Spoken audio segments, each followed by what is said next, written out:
नमस्कार मित्रांनो, तू ही रे माझा मितवा मालिकेच्या येणाऱ्या भागांमध्ये जबरदस्त ट्विस्ट आता आपल्यासमोर येणार आहे. कारण की आता बाबांनी ऑफिस जॉईन केलेलं असलं, जरीही एखादा शिकारी म्हणजेच वाघ हा म्हातारा झालेला असतो तरीही तो शिकार करणे सोडत नाही. आणि त्याचप्रमाणे आता एक मोठी गोष्ट मालिकेत घडणार आहे. बाबांनी ऑफिसमध्ये एंट्री केल्यामुळे सगळं ऑफिस दणानून निघणार आहे. त्याचप्रमाणे आता वल्लरी ही पुन्हा कोचित पकडणार आहेत. कारण की वल्लरीला आता पकडण्यासाठी स्वतः अक्कलकोटहून आलेली आपली सुप्रिया आणि संजय दोघंजणही आता बरोबर वल्लरीचं सत्य सगळ्यांसमोर आणणार आहेत. म्हणजे वल्लरीच हे सगळं करण्याच्या मागची सूत्रधार होती हे स्वतः सुप्रिया आता घरी येऊन सांगणार. नेमकं काय आणि कसं घडणार आहे आजच्या भागामध्ये खूप मोठे ट्विस्ट अँड टर्न्स येणार आहेत. त्यामुळे व्हिडिओ अगदी शेवटपर्यंत नक्कीच बघा. तर मित्रांनो, आतापर्यंत आपण मालिकेमध्ये पाहिलं होतं की हे सगळं होत असताना आता बाबांबरोबर अर्णव हा ऑफिसला निघालेला असतो आणि बाबा त्याला व्यवस्थितपणे एक एक गोष्ट समजावत सांगतात की बाळा, हे बघ, एक काम करताना एकच काम करावं, त्यावेळेला अशा वेळेला भरपूर काही कामं करू नये. आणि अर्णवला बाबांकडून अगदी जुने काही विचार असतात ते सगळे अर्णवने जे काही लहानपणी अर्णव ज्या प्रकारे वाढला त्याला कुठल्याही वडिलांच्या आधाराला घेण्याचं त्याने ठरवलेलं, त्याला सगळ्या त्याच गोष्टींचा त्रास जेव्हा हे सगळं त्याचबरोबर बाबा हे सगळं अर्णवला एक मुलाचा सल्ला दिलेला असतो, तो म्हणजे आपण वकिलांसोबत मीटिंग करूया.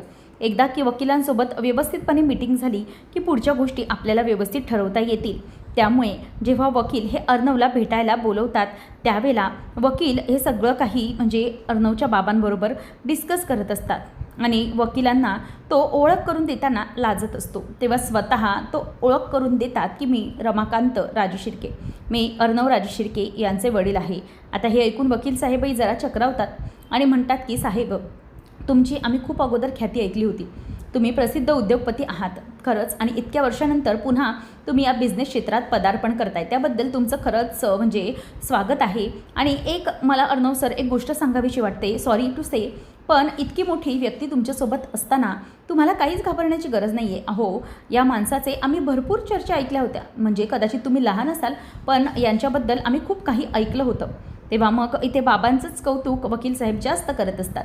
तेव्हा अर्णव म्हणतो की हो, पण तेव्हा तुम्ही ठीक आहे, तुम्ही त्याबद्दल कौतुक करताय, थँक्स, बट आता आपल्याला या सिच्युएशनमधून कसा मार्ग काढता येईल हे जरा प्लीज तुम्ही बघितलात तर खूप बरं होईल. आता असं म्हटल्यानंतर इथे आता बाबा हे सगळ्या गोष्टी हँडल करायला खरं तर केपेबल आहेत हे बरोबर आता अर्णवला समजलेले आहे. त्यामुळे किती काही झालं तरीही या सगळ्या गोष्टीमधून कसा मार्ग काढायचा हे बाबांना अगदी अचूक माहिती असतं. त्याचबरोबर आता हे सगळं होत असताना बाबांना मग अर्णवने जे काही बोलले त्याबद्दल जरा वाईट तर वाटतं, पण वकील साहेब म्हणतात की हे बघा, अजूनही तुमची कंपनी बंद झालेली नाही आहे, कायदेशीररित्या तुमच्याकडे 1 महिना पूर्णपणे आहे. त्यामुळे या 1 महिन्यामध्ये तुम्ही पैसे जमवू शकता आणि तुमची कंपनी तुम्ही अगदी पुन्हा मिळवू शकता. 1 महिना आहे तुमच्याकडे, त्यामध्ये कायदेशीररित्या तुमच्याकडे करण्यासारख्या बऱ्याच गोष्टी आहेत. त्यामुळे तुम्ही हे गहाण ठेवलेली कंपनी आहे, पैसे जमवा आणि ती पुन्हा 60% तुम्ही मिळवून घेऊ शकता. हे सगळं आता आकाश आणि बाकीचे ऐकत असतात. मग त्यावर बाबा म्हणतात की वकील साहेब, तुमचा सल्ला हा अगदी मोलाचा आहे, मी नक्कीच त्याबद्दल विचार करेन, पण मला एक गोष्ट चांगली सुचली, त्या गोष्टी मी कशा हँडल करायचं हे सगळं काही बघेन. तेव्हा वकील साहेब म्हणतात की हे बघा, तुम्ही कायदेशीररित्या अजूनही 1 महिन्याच्या बंधनात आहात, असे ते कंपनीला काही करू शकत नाही. त्यामुळे तुम्हाला अजिबात कुठल्याही टेन्शन घेण्याचं गरज नाही आहे. फक्त हा 1 महिना आहे तुमच्या हातात. आता अर्णवसाठी 1 महिना म्हणजे अगदी युद्ध पातळीचा महिना असतो. काहीही करो या मरो या सिच्युएशनमध्ये आपली कंपनी पुन्हा आपल्या ताब्यामध्ये घ्यायची असते. ईश्वरी अर्णवकडे बघते आणि त्या बाबतीत ठरवते की काही झालं तरीही मला या कंपनीसाठी काहीतरी करायचे आणि ही कंपनी माझ्यापर्यंत कशी पोचली पाहिजे आणि कसं माझं काम झालं पाहिजे याचाच विचार ईश्वरीच्या मनामध्ये सुरू असतो. नंतर खरं तर मीटिंग झाल्यानंतर बाबा आणि अर्णव हे दोघंजणही ऑफिसला जाणार असतात. बाबांचं जे काही वकिलांसोबतचं बोलणं किंवा वकिलांनी बाबांची केलेली तारीफ हे सगळं अर्णवच्या डोक्यामध्ये फिरत असतं. तर दुसरीकडे ईश्वरीला टेन्शन असतं, तिच्या डोक्यात विचार असतात की आता बाबा गेलेत, अर्णव सर ठीक तर असतील ना, म्हणजे काही प्रॉब्लेम तर होणार नाही ना, म्हणजे अर्णव सर बाबांवर चिडणार तर नाहीत ना, असा विचार तिच्या डोक्यामध्ये सारखा येत असतो. म्हणून ती त्याच विचारांमध्ये गुंतलेली असते. आणि खरं तर या सगळ्यातून मार्ग निघाला पाहिजे म्हणून ती तिच्या गणूबाप्पाकडे हात जोडत असते की गणूबाप्पा, सगळं काही व्यवस्थित होऊ दे, म्हणजे बाबांच्या बाबतीत जी काही गोष्ट घडली ती सगळी गोष्ट ही लवकरात लवकर बाहेर येऊ दे, जेणेकरून मग सगळ्या गोष्टी अगदी महत्त्वाकांक्षेने बाहेर पडतील.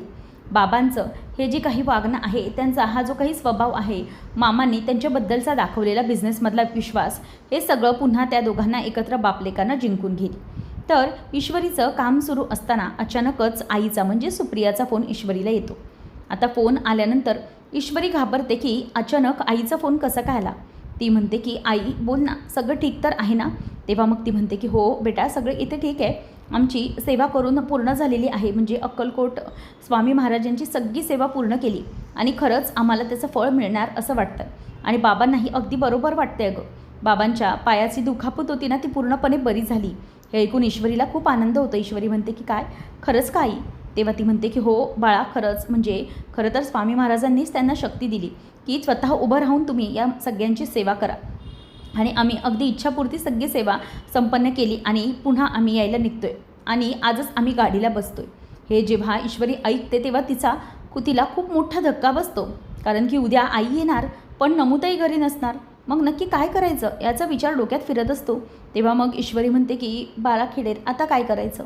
तेवढ्यात सुप्रिया विचारते की इशू, काही झालं आहे का, तू असं का म्हणालीस. तेव्हा ती म्हणते की नाही आई, अगं म्हणजे ना, मी जेवण बनवताना थोडा प्रॉब्लेम झाला. बरं तू उद्या येणार आहेस का. तेव्हा ती म्हणते की हो हो मी उद्या येणार आहे. मग त्यानंतर सुप्रिया म्हणते की म्हणजे ठीक आहे ना सगळं तिकडे, नमू वगैरे तर ठीक आहे ना. आणि अगं नमूचा काही मला फोनच नाही. बरं ठीक आहे, मी पण तिला काही फोन केला नाही आहे, हरकत नाही, उद्याच भेटेन मी तिला. आणि काय गं सगळं ठीक तर आहे ना, म्हणजे तुझ्याकडे अधूनमधून ती फेरी मारत होती ना. तेव्हा लगेच आता ईश्वरीला काय बोलावं काहीच कळत नाही. कारण की आईचे प्रश्न इतके भडीमार असतो की ताईबद्दल काहीच खरं सांगू शकत नसते ती. म्हणूनच मग आता लगेचच नमूला ती म्हणते की आई बरं ठीक आहे, मी जरा तुझ्याशी नंतर बोलते, सगळी गडबड होऊन गेली आहे. मग ती फोन ठेवून देते. त्यानंतर मग इथे आता नम्रता ही विचारते, इशू काय झालं, आईचा फोन होता असं तुझ्या आवाजावरून वाटलं आणि तू टेन्शनमध्येस. तेव्हा मग ईश्वरी म्हणते की हो नमुताई, एक मोठा प्रॉब्लेम झाला आहे. ते म्हणजे आईचा कॉल आला होता आणि आई मला सगळं विचारत होती तुझ्याबद्दल, तू कशी आहेस, काय आहे.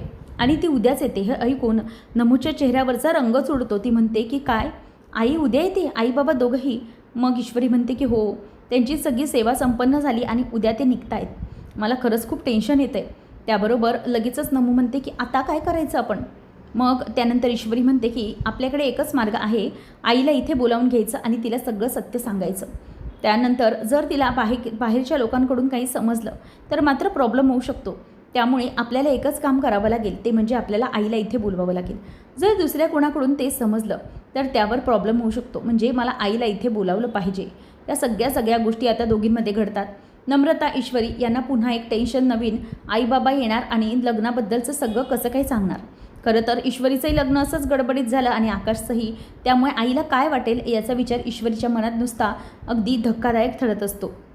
तर इथे ही भीती झाल्यानंतर अर्णव आणि बाबा पुन्हा एकदा ऑफिसमध्ये जातात. खरं तर अर्णव जे कंपनीची सगळ्या गोष्टी करण्याचा प्रयत्न करत असतो, कंपनीची घडी पुन्हा आर्थिकदृष्ट्या बसवण्याचा प्रयत्न त्याचा सुरू आहे. एक मोठं डील मिळालं आहे, परंतु सौदामिनी देशमुख साईन करत नाही आहे. तेव्हा सौदामिनी देशमुख म्हणते की हे बघ अर्णव, मी काही याच्यावरती साईन करणार नाही आहे, कारण माझ्याकडे पूर्णपणे अथॉरिटी आहे आणि कुठला प्रोजेक्ट हँडल करायचा कुठला नाही हे सगळं मी ठरवणार आहे.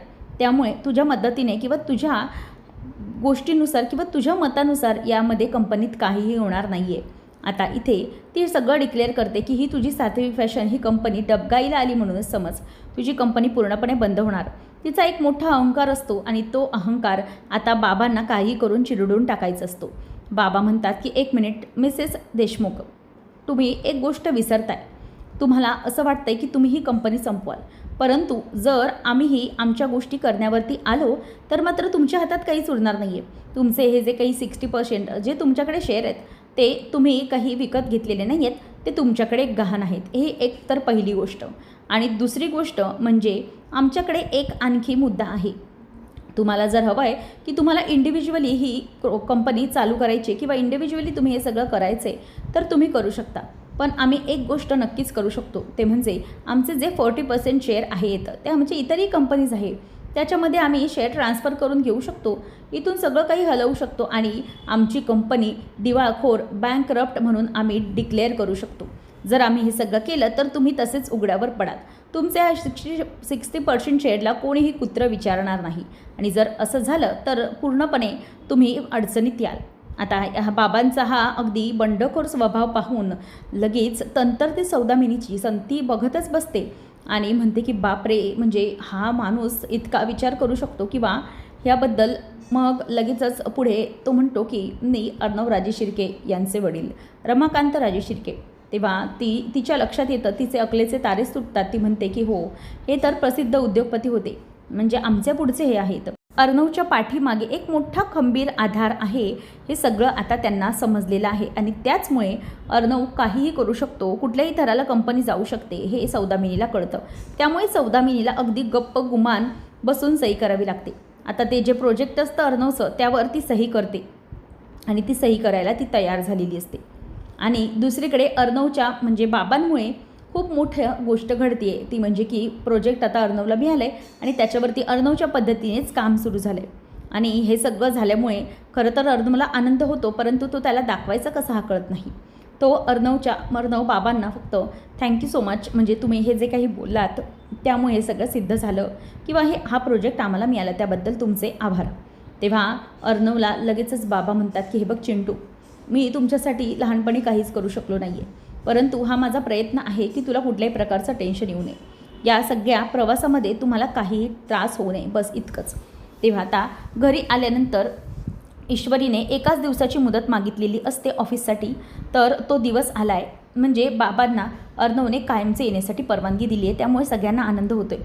ईश्वरी पण खुश झाली की बाबांमुळे त्या सौदामिनीने तिची नांगी खाली पडली, म्हणजे तिची नांगी ठेचली गेली. त्यानंतर मग आता ईश्वरी अर्णववर खूप खुश होते, कारण बाबा आता ऑफिसमध्ये पुन्हा यायला सुरुवात होणार, याचा आनंद तर तिच्या मनात खूप आहे.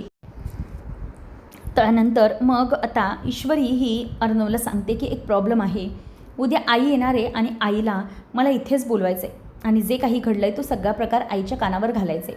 आता आकाश, नम्रता सगळ्यांना टेन्शन आलं आहे की जर एकदा की ईश्वरीची आई आली की तिला हे सगळं कोणत्या तोंडाने सांगायचं, आणि खूप कठीण प्रसंग आता निर्माण येऊन पडला आहे. म्हणजे आई आल्यानंतर पुढे काय घडू शकतं. परंतु इथे नम्रता आणि ईश्वरीमध्ये जे काही वाद झालेत त्यामुळे सुप्रिया तर खूप मनात खुश असते. तिला याचं जराही कल्पना नाही आहे की सुप्रिया येणार आहे घरात किंवा माझ्यासमोर कोणतं संकट नवीन वाढून ठेवले. तिला फक्त आता एकच समजते की उदयकांत गायब आहे, माझ्यापर्यंत कोणी पोचू शकत नाही. त्यामुळे ती मनातल्या मनात खूप खुश असते. वल्लरी आता तिच्याच माझत असते आणि तेव्हा मग तिला काहीतरी बोलायला बामा चाललेला असतो की बाबा उद्या विहीनबाई येत आहेत किंवा सुप्रिया येते. ती काही ऐकण्याच्या मनस्थितीतच नसते, ती कोणालाच काही बोलत नाही आणि आपली मस्त आराम करत असते. खरं तर तिला याचा आनंद आहे की नम्रता आणि आकाश दोघंही अजून एकत्र आलेले नसतात. तर ईश्वरीची आई ही आता ईश्वरीच्या घरी आलेली असते. म्हणजे सकाळी लवकरात लवकर ती पोचून, म्हणजे तिची गाडी येऊन ईश्वरीने बोलवल्याप्रमाणे आई हजर आहे. आता आईने नम्रताला स्वतः तिच्या घरी पाहिल्यावर, तेही लग्न झालेली नम्रता आईच्या पायाखालची जमीन सरकते. आई म्हणते की हे काय नमू, अगं तू इथे, आणि तेही अशी. खरं तर आई अगदी विचित्रपणे तिच्याकडे पाहते आणि आईला खरं तर धक्काच बसतो, तिच्या तोंडचं पाणीच पळाल्यासारखं होतं. तेव्हा बाजूला आकाश येऊन उभा राहतो. अर्णवही असतो की प्लीज काळजी करू नका आई, सगळं काही व्यवस्थित आहे आणि तुमची नम्रता आता आमची झाली आहे, म्हणजे आम्ही दोघांनी रीतसरपणे लग्न केले. आता आईला काहीच कळत नाही. आईला ईश्वरी समजवते की आई तू नको काळजी करू, सगळं मी तुला समजावते. आणि आजी पण हे सगळं बोलायला समजावते की हे बघा तुम्ही अजिबात चिंता करू नका, जो काही प्रकार घडला आहे ना तो सगळा तुम्हाला आम्ही व्यवस्थितपणे सांगतो, तुम्ही नका घाबरू आणि हे सगळं आमच्या संमतीने झालं आहे, नका घाबरू. तेव्हा मग आजीने बोलल्यामुळे जरासा धीर तिला मिळालेला असतो. आता खरं तर सुप्रियाचा ईश्वरीवरचाही विश्वास उडाल्यासारखा होतो आहे, पण तेवढ्यातच आजी समजावते घडलेला प्रकार आणि ईश्वरी तिला सगळं काही सांगते की जे काही ते शुभंकरने घडवून आणलं आहे त्यामुळे हे सगळं घडलं आहे. शुभंकर हा नम्रताच्या मागे होता आणि त्याने नम्रताशी लग्न करण्याचा बळजबरीने निर्णय घेतला आणि त्यामुळे हे सगळं घडले. तेवढ्यातच आता सगळे म्हणजे गैरसमज दूर होणार. सुप्रिया ही नम्रता आणि आकाशला स्वीकारणारच. तेवढ्यातच समोरून वल्लरी येते की सकाळी सकाळी काय इतकं सगळी गडबड चालली आहे घरामध्ये, इतका काय तमाशा आहे. तेवढ्यात मग समोरूनच आता ती येते आणि तेवढ्यातच तिकडून सुप्रिया येते आणि सुप्रिया ही समोर वल्लरीला बघते वल्लरीला पाहिल्यानंतर तिला अचानक पहिल्या गोष्टी आठवायला लागतात. वल्लरीने खोटं खोटं सांगितलेलं असतं. म्हणजे इथे जॉबची ऑफर आहे, रमाकांत राजश्रीके इथे जॉबसाठी इथे वेकन्सी आहे, त्यामुळे सगळीकडे आता सगळ्या गोष्टी सुप्रियाला आठवायला लागल्यात. ही बाई असं म्हणून ती बोलायला लागते. तेवढ्याच सुप्रिया तिथून पळ काढणार ईश्वरीला ती म्हणते की थांब ईश्वरी, या बाईला थांबव, हीच आहे बाई. तेव्हा मग ईश्वरी म्हणते की आई अगं तू बाई काय करतेस. नम्रता पण म्हणते की अगं आई ह्या सासूबाई आहेत माझ्या, आकाश सरांच्या आई आहेत त्या. ती म्हणते की ही आकाशची आई ही आहे. मग लगेच सुप्रिया गप्पच बसते. मामा म्हणतात की हो अहो तुमची इतके दिवस भेट नाही झाली, आज चक्क योगायोग झाला बघा. म्हणजे तुम्हाला कळलं या दोघांचं लग्न झालं, त्याबरोबर सुप्रिया वहिनी तुमच्यासमोर माझी वल्लरी आली, ही आहे माझी बायको वल्लरी पाटील. आता हे ऐकल्यानंतर मात्र जबरदस्त धक्का बसलाय सुप्रियाला आणि सुप्रिया म्हणते की हीच ती बाई आहे ज्या बाईने मला ऑफिसमध्ये पाठवलं होतं. ईश्वरी अर्णव तुमच्या बाबांमध्ये आणि माझ्यामध्ये गैरसमज निर्माण करणारी आणि आपल्या सगळ्यांमध्ये वाद लावणारी ती बाई ही तीच आहे. आता सुप्रियाने तिचं नाव समोर घेतल्यामुळे अर्णव, ईश्वरी, मामा सगळ्यांना अगदी धक्का बसला आहे की सुप्रियाने नाव घेतल्यामुळे वल्लरीचा सगळ्यात मोठा जो काही पॉईंट आहे, वल्लरी आणि सुप्रियामधला जो मतभेद सगळ्यांसमोर आला आहे. आतापर्यंत वल्लरी का सुप्रियाच्या समोर येत नव्हती हे सगळं कारण आता स्पष्ट झालेलं आहे. मग सुप्रियाचं नेमकं पुढे काय होणार आहे पाहणं रंजकतेचे ठरेल. अशाच अपडेट जाणून घेण्यासाठी आजच आपल्या चॅनलला सबस्क्राईब नक्कीच करा. धन्यवाद.